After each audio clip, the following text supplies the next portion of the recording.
Welcome back. Continuing the news. Tourism Minister Edmund Bartlett has outlined the protocols visitors, workers and properties in the tourism sector will have to observe as part of the measures to contain the spread of COVID-19 while reopening the sector.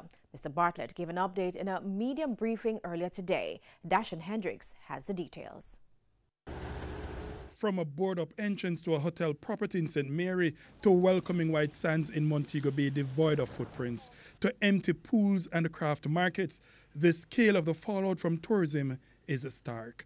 A sector which accounts for almost 10% of the economy, half the foreign exchange earnings and more than 350,000 jobs brought to a standstill because of COVID-19. In dollar terms, the tourism minister Ed Bartlett outlines that the fallout for government revenues this fiscal year is estimated at 38.4 billion Jamaican dollars. And for the rest of the economy, it is expected to be some 107.6 billion Jamaican dollars. And as the losses stock up, an economy dependent on tourism is pushing to reopen to visitors. It is a matter of economic life or death. But in the push to reopen from the middle of this month, the tourism minister is assuring the country that precautions are being taken to ensure cold cash is not prioritized over cold bodies. So protocols are being outlined. Though tourists will not undergo mandatory testing or quarantine and will only be subject to isolation if they show symptoms of COVID-19 upon arrival, they will still have to observe the requirements in place to deal with COVID-19 in Jamaica. We will require them to wear masks when they're here, yes. Masks, too, for workers at the hotels.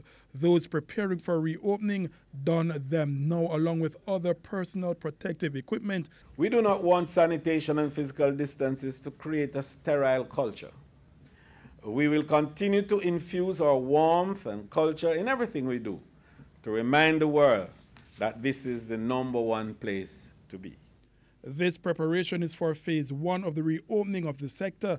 Phase 2 will be decided on after an assessment at the end of June. But in this first phase, part of protecting the nation from a second wave of COVID-19 cases imported with tourists is the establishment of a COVID-resilient corridor. That corridor essentially will run from Negril through to Port Antonio, but along the coast. So it will embrace all the activities within that area.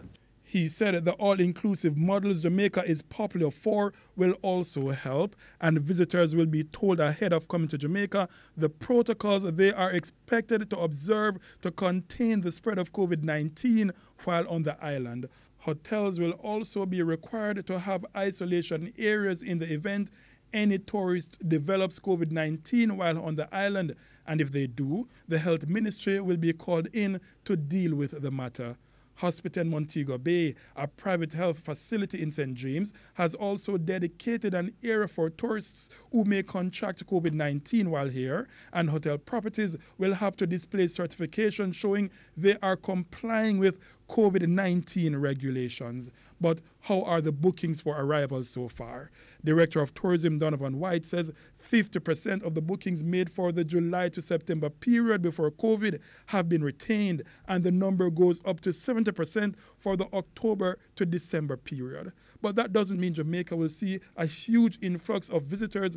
The demand that exists, we don't want us to run ahead, because that demand is going to be met by flight scheduling and a number of other variables.